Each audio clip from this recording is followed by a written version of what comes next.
இப்போ நீங்கள் விக்கிபீடியாவில் பராசக்தின்னு போட்டிங்கன்னா சுதா கொங்காரா டைரக்ஷனில் வர படம் தான் வந்து வரும்.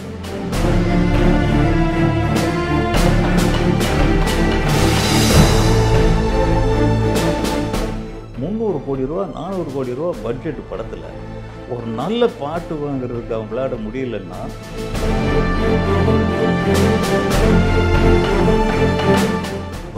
தாரேன் ஒனப்புத்திட்டு தாரேன்னு அந்த குட் பேட் அக்லிங்கிற படத்தில் இருக்குது. அப்போ என் பேர் அதில் இருக்கா, பாடலாசிரியர் அப்படின்னு ஒரு போட்டிருக்கலாம்.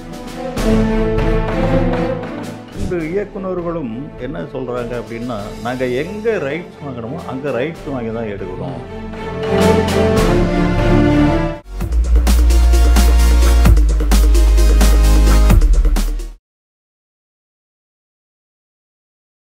வணக்கம். வணக்கம். கஸ்தூரி ராஜா முழுக்க நடிகர் ஆகிட்டாரா? முழுக்க இல்லை. மனசுக்கு பிடிச்ச கதாபாத்திரங்கள் கிடைச்சா நமக்கு ஒரு நிறைவு இருந்தால் பேரை கெடுக்காமல், இப்போவும் ஓகே ஒரு நல்ல டைரக்டரு அப்படிங்கிற ஒரு தரமான இயக்குனருங்கிற ஒரு பேர் இருக்குது. அதுக்கும் டேமேஜ் இல்லாமல் நல்ல கதாபாத்திரங்களாக பண்ணிகிட்ருக்கேன். என்னென்ன படங்கள் நடிக்கிறீங்க இப்போ? ஃபஸ்ட்டு வந்து எனக்கு நடிக்கிறதுல ஆர்வம் இல்லை, எனக்கு வராது. ஹெட் மாஸ்டர் போய் வரிசையில் உட்காந்து படி அப்படின்னு சொன்ன மாதிரி இது. அப்புறம் மீரா கதிரவன் அவர் திடீர்னு வந்தார், சார் இந்த மாதிரி ஒரு கதாபாத்திரம் நீங்கள் பண்ணுங்கள். ஐயா எனக்கு நடிக்கிறதுக்கெலாம் வராதியா, நீங்கள் விட்டுருங்க அப்படின்னா. இல்லை நீங்கள் ஸ்கிரிப்ட் கேளுங்க அப்படின்னா. ஸ்கிரிப்டு நல்லா இருந்துச்சு, ரொம்ப நல்ல ஸ்கிரிப்டு. என் மேலேயே ஃபுல்லாக ஸ்கிரிப்ட் இருந்தது. இது எப்படிங்க இவ்வளோ பெரிய கேரக்டர் நான் எப்படி பண்ணுறது? நான் ரொம்ப முதல்ல எங்கிட்ட நீங்கள் வேலை வாங்க முடியாது, நான் கொஞ்சம் ரஃப்பாக ட்ரீட் பண்ணிவிடுவேன், கோவக்காரன் நான், தயவு செஞ்சு விட்டுருங்க அப்படின்னு. இல்லை நீங்கள் ஒன்றும் பண்ண வேணாம் சார், நீங்கள் வந்து சும்மா அப்படியே நில்லுங்க நடங்க போதும் அப்படின்னு கூட்டிகிட்டு போனார். ஒரு 8 நாளோ 12 நாளோ கேட்டார். போனேன். போக போக 40 நாள் 60 நாள்னு வச்சுக்கிட்டாங்க அவங்க. ஒரு 1 வீக்குக்கு அப்புறம் கொஞ்சம் கொஞ்சமாக அதில் ஈடுபாடு வந்தது. அந்த கதாபாத்திரத்தினுடைய ஈடுபாடு வந்து பண்ணலாமே. என்ன ஒரு ஷாட் எடுக்கிறாங்க, முதல்ல சம்பளம் கொடுக்குறாங்க, சாப்பாடு போடுறாங்க, கேரவான் கொடுக்குறாங்க, இடைவெளி கொடுக்குறாங்க, அத்தனை டிக்கெட் போடுறாங்க, எந்த செலவும் நமக்கு இல்லை. இது ராஜ உபசரிப்பு. ஆமாம், ராஜ உபசரிப்பு. ரெண்டாவது ஒரு சீனியர் டைரக்டருங்கிற ஒரு ரெஸ்பெக்ட் வேறு கொடுக்குறாங்க. அது வந்து ஒரு போதையாகி போச்சு. அதில் பண்ணிகிட்டு இருக்கும்போதே இந்த எவிடன்ஸ்னு 5 ஸ்டார் கதிரேசன் அவர் ஸ்கிரிப்ட் ஒன்று சொன்னார், நல்லா இருந்தது. சசிகுமாருக்கு அப்பா, சசிகுமாரும் இந்த நவீன் சந்திராங்கிற பையனுக்கு அப்பா இருந்தது. ரொம்ப நல்ல கேரக்டராக இருந்துச்சு. 2வது நல்ல கேரக்டர் வந்தது. 3வது தான் படைத்தலைவன், விஜயகாந்த் சன்னுடைய படம். அதுலேயும் அவருக்கு ஃபாதரு. ஆக 3 ஃபாதர்ஸ் பண்ணேன். இப்போது அதுவாக தான். இப்போ கூட ஒரு படம் சேலத்தில் என்டர் தி டிராகன் அப்படின்னு ஒரு படம். இந்த பழைய தலைப்புகளையும் பழைய பாட்டுகளையும் விடமாட்டாங்க போல இருக்கு. இப்போ கூட நான் உங்களை சந்திக்கணும்னு வந்தது இந்த பழைய பாட்டுகள் தான். பொதுவாக என்னுடைய படங்களில் பாடல்களுக்கு நான் ரொம்ப முக்கியத்துவம் கொடுப்பேன். அதுக்குன்னு மெனக்கெடுவேன், அதுக்குன்னு சிரமப்படுவேன். அது கூட இளையராஜா சார் கூடயும் தேவா கூடவும் போராட்டம் இல்லை, மல்லு கட்டுவேன். நல்ல பாட்டு வேணும். உங்களுடைய எல்லா படங்களையும் பார்த்தீங்கன்னா பாட்டு தான், பாட்டு தான் ஹிட்டு. அதில் இப்போ ஒரு 3 பாட்டு வந்து அல்லோலப்படுது. அதாவது பஞ்சு மிட்டாய் சீலை கட்டி, பஞ்சு மிட்டாய் சீலை கட்டி, பட்டு வண்ண லவுக்க போட்டு அப்படின்னு. இது கம்போசிங்கே எப்படின்னா, தேவா அப்படியே ஹார்மோனி பெட்டி வச்சுட்டு கண்ணை மூடிக்கிட்டே பஞ்சு மிட்டாய் சீலை கட்டினார். நான் உடனே பட்டு வண்ண லவுக்க போட்டுருந்தேன். இப்படி கண்ணை மூடிக்கிட்டே அந்த பாட்டை கம்போஸ் பண்ணிட்டோம். சூப்பர். அது கிளப்பிச்சு பாருங்க, பட்டி தொட்டியை கிளப்பி இன்னைக்கும் அது பசுமையாக இருக்குது. ஒத்தருவா தாரேன், அதுதான் பயங்கரமான எல்லா இடத்துலையும் சோதனையான பாட்டு. அப்போ வைரல் சாங். ஆமாம், பட் அது சாதாரணமாக கிடச்சிடல. நான் என் ராசாவின் மனசிலே பண்ணினதுக்கப்புறம் ராஜா சார்கிட்ட படம் பண்ணலை. 5 படம் தேவா பண்ணார். ஆத்தா உன் கோயிலில் அதுவும் பாட்டு பெரிய ஹிட்ஸு. தூது அதில் தான் அந்த ஒத்தையடி பாதையில் ஊருசனம் தூங்கையிலன்னு எல்லா பேரும் பாடிட்டு இருப்பாங்க. இன்றைக்கும் அது ஹிட்டு தான். ஆமாம். அதெல்லாம் இன்னும் நம்ம இயக்குநர்களுக்கு தெரியல போல இருக்கு. அடுத்து பார்ப்பாங்க. அப்புறம் அந்த ஆத்தா உன் கோயிலிலே, தூது போ செல்லக்கிளியே, தாய் மனசு, சோலையம்மா, இந்த மாதிரி படங்கள் போனதுக்கப்புறம் எனக்கு ராஜா சார் மியூசிக்கில் பாட்டு எழுதினமே மௌனமொழி தான் நான் முதல்ல பாட்டு எழுதின படம். அதில் எல்லா சாங்கு ஹிட்ஸு. இப்போது ராஜா சார் மியூசிக்கில் பாட்டு எழுதணுமே, ஒரு பாட்டு எழுதுறதுக்கு எவ்வளோ பெரிய ரிஸ்க் எடுக்கிறேன் பாருங்க. இது என்ன பண்ணுறது, அவர் கூப்பிட மாட்டேங்கிறார். அப்போ நான் சொந்த படம் எடுத்துருவோம் பாட்டை எழுதுறதுக்கு. ஆமாம், அப்படின்னு போய் உடனே வாங்கிக்கிட்டு அவரை போய் 5 படத்துக்கு அப்புறம் பார்க்குறேன். அந்த பார்க்குறதே பெரிய போராட்டம். ஏவிஎம் ஆர்ஆர் ஸ்டுடியோவுக்குள்ளே விட மாட்டேங்கிறான். அப்படின்னா அவர் வர்றாருன்னா ஒரு லாங்காக ஒரு பில் அடிப்பாங்க, எல்லாம் டக்கு டக்கு டக்குன்னு கிளியர் ஆகிடுவாங்க, தனியாக போட்டு நடந்து உள்ளே போயிடும். இப்படி இருக்குது அந்த செக்யூரிட்டி. நீ விட, ஐயோ நான் டைரக்டருங்கிறேன், அப்படி தான் ஏன் வர்றேன் எல்லோரும், விட மாட்டேங்கிறான். இப்போ பார்த்திபன் அங்கே இருந்தவர் உள்ளே கூட்டிகிட்டு போனார். அப்படியே சொன்னோடனே ஒத்துக்கிட்டார், அவர் படம் பண்ணணுன்னா அப்படின்னா சரின்னு ஒத்துக்கிட்டார். இப்போ எனக்கு என்ன கன்ஃபியூஷன்னா, இளையராஜா கஸ்தூரி ராஜா என்றாசவன் மனசில் அடுத்த படம் என்ன பண்ணலாம் அப்படின்னு பைத்தியம் முடிச்சு போய் சுற்றுறேன். அவனும் புதுமுகம் மாதிரி தான். ராஜா சார்கிட்ட போகிற அத்தனை பேரும் புதுமுகம்தான்.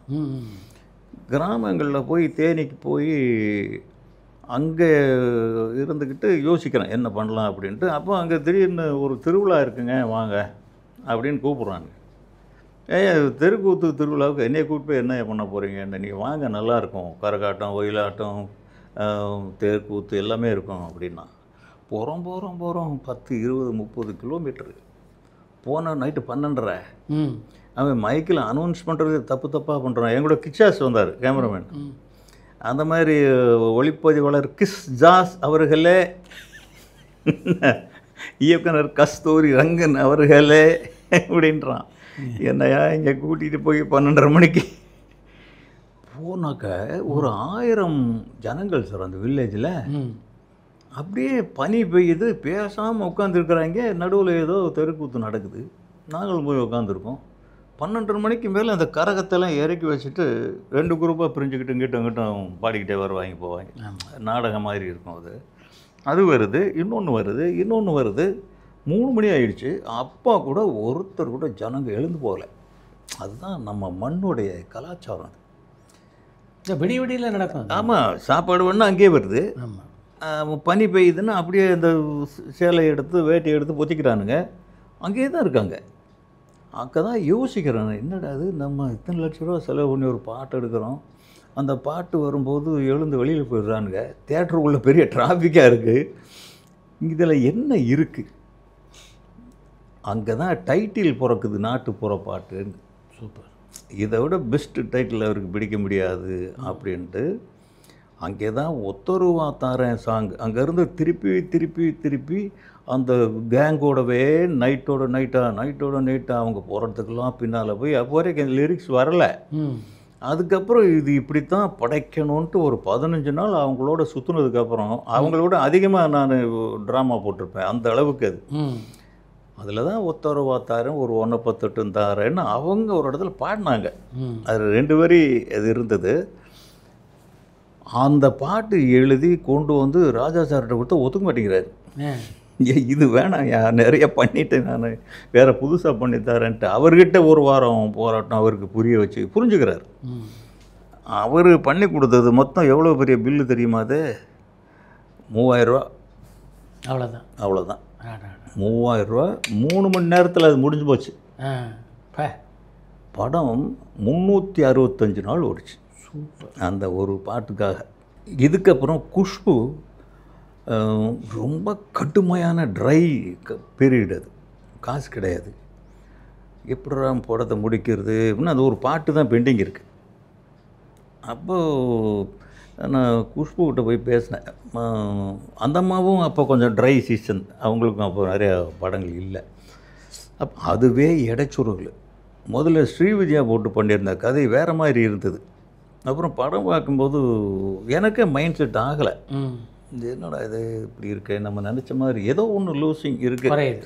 அப்படின்ட்டு. நாளைக்கு ரீ ரெக்கார்டிங்னா இன்றைக்கி சொல்கிறேன் ராஜா சாருக்கு ரீ ரெக்கார்டிங் வேண்டாண்ணே, அப்புறம் பண்ணிக்கலாம், படம் சரியாயில்லைன்னு ஃபேக்ட் சொல்லிட்டேன். அவரே புரிஞ்சுக்கிறாரு, ஒன்று கேன்சல் பண்ணுறாங்கன்னு எதுக்கு, என்ன அவர் சாதாரண ஈஸி பார்த்தாரு போகுமா அவருக்கு அப்படின்னா சரின்ட்டு அப்புறம் போய் குஷ்பு கிட்ட மேக்டர் சொன்னேன், இந்த மாதிரிமா ஸ்ரீவித்யாவை போட்டு எடுத்திருந்தோம், ஏன்னா பெரிய பெரிய ஆக்டர்ஸ் 2 பேருமே நாளைக்கு கேள்விப்பட்டால் வருத்தப்படுவாங்கல்ல அப்படின்னு போய் அந்த அம்மாக்கிட்ட சொல்லிவிட்டு கதை சொன்ன ஒத்துக்கிச்சு. அது ஒத்துக்கிட்டு ரொம்ப சின்ன சம்பளம், கேரக்டர் பிடிச்சிருச்சு அவங்களுக்கு.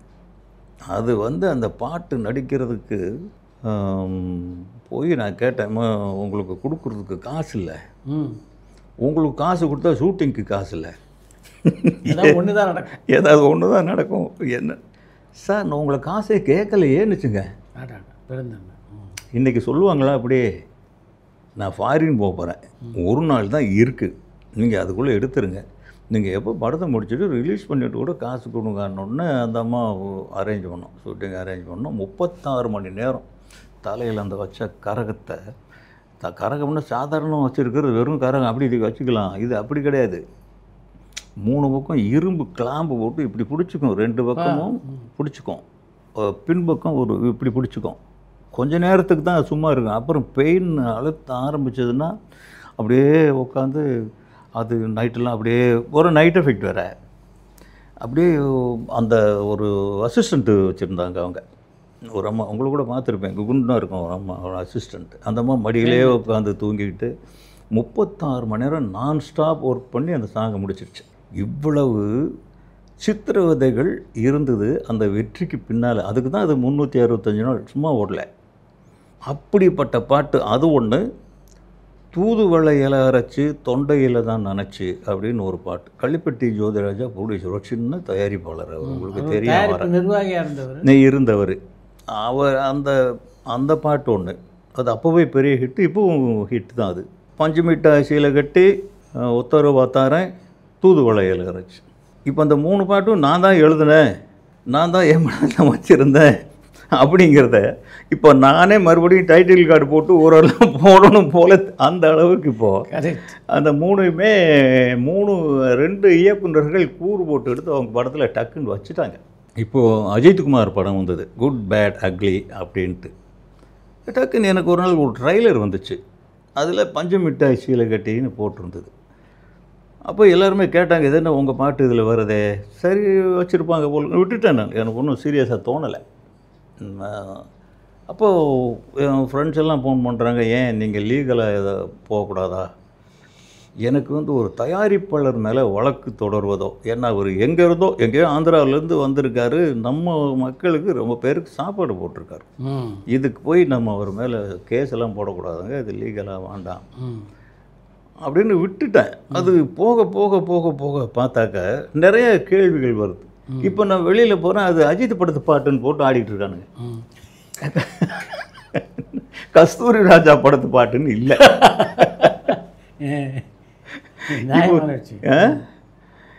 இல்லைங்க, நான் என்ன சொல்கிறேன், உங்களுக்கு இப்போ நீங்கள் விக்கிபீடியாவில் பராசக்தின்னு போட்டிங்கன்னா சுதா கொங்காரா டைரக்ஷனில் வர படம் தான் வரும்.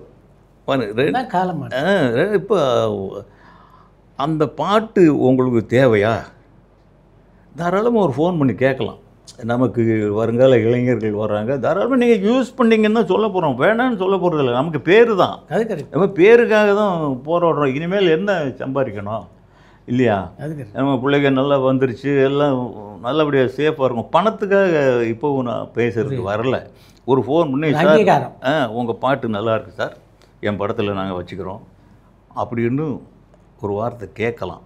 2வது, என்னுடைய பாடல் வரிகள் ஒத்தருவாத்தாரன் ஒனப்புத்துட்டு தாரேன்னு அந்த குட் பேட் அக்லிங்கிற படத்தில் இருக்குது. அப்போ என் பேர் அதில் இருக்கா, பாடலாசிரியர் அப்படின்னு ஒரு போட்டிருக்கலாம். போடணுமா இல்லையா சொல்லுங்கள்? போடலை. அப்போ இது என்ன நாகரிகம்? அது எவ்வளோ, நான் இப்போ எதுக்கு தான் ஒத்தருவாத்தாரன் பாடல் எடுக்கிறதுக்கோ அந்த படம் எடுக்கிறதுக்கோ எவ்வளோ கஷ்டம் அப்படின்னு அதுக்கு தான் சொல்லிட்டு வந்தேன்.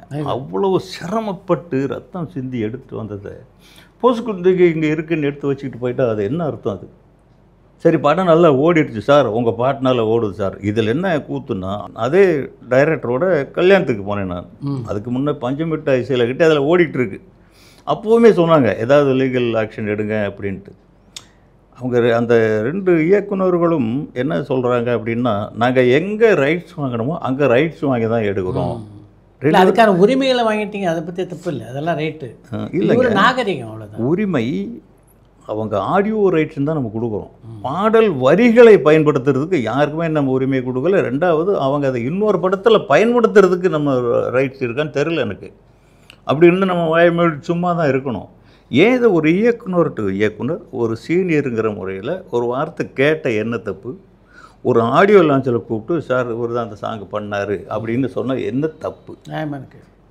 சரி ஓகே, இப்போ அந்த பாட்டுக்கு 30 வருஷம் ஆச்சு. 1996 வந்த படம் அது. இன்றைக்கி 2025, 30 வருஷம் ஆச்சு கிட்டத்தட்ட. 30 வருஷமாக என்னுடைய பாட்டு பசுமையாக இருக்குது.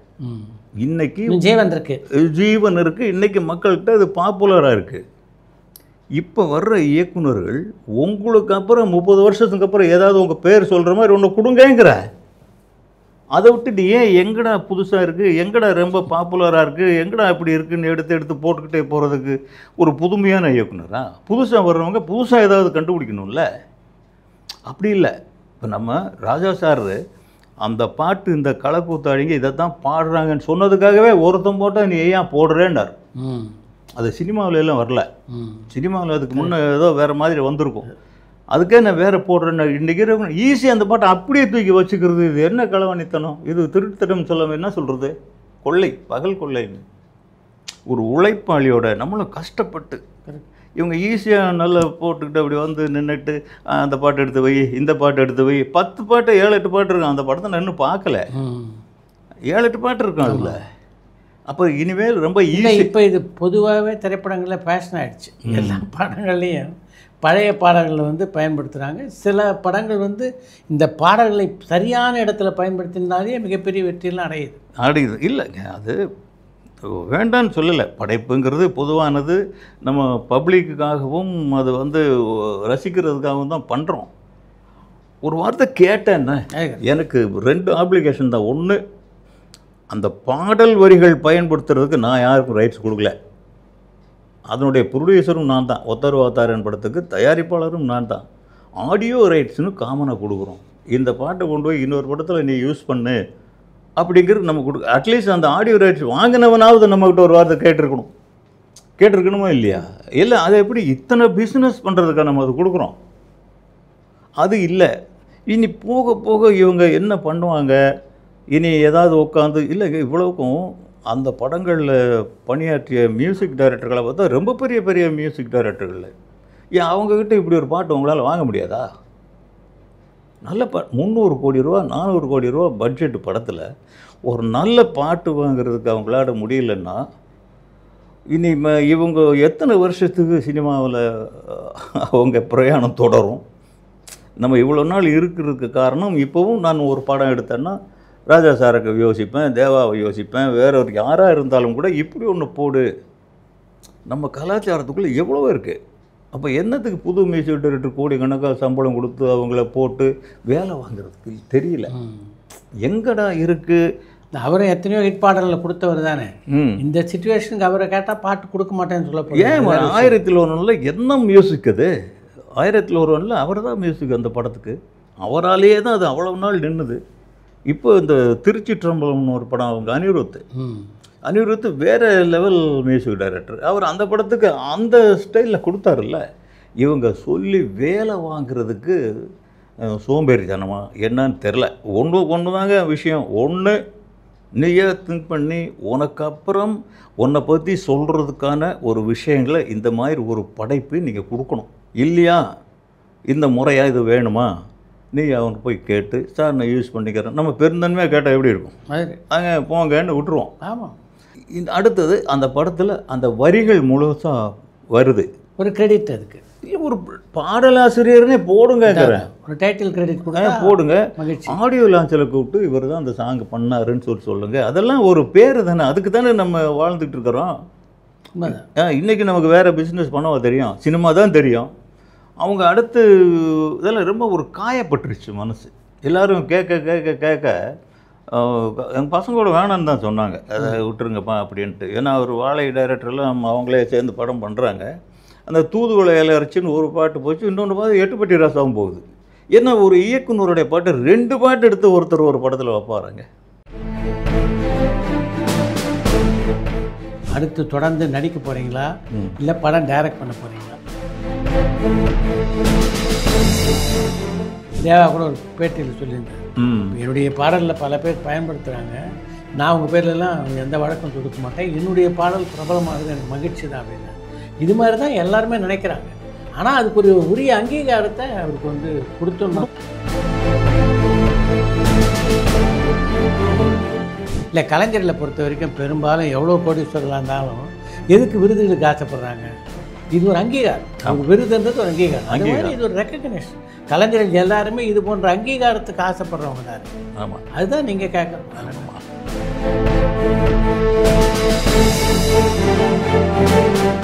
குட் பேட் அக்லியில் வந்து பாடல் கஸ்தூரி ராஜான்னு வந்து இன்னைக்கு அஜித் படத்தில் அப்படின்னா நிஜமாவே உங்களுக்கு ஒரு மன நிறைவு தானே.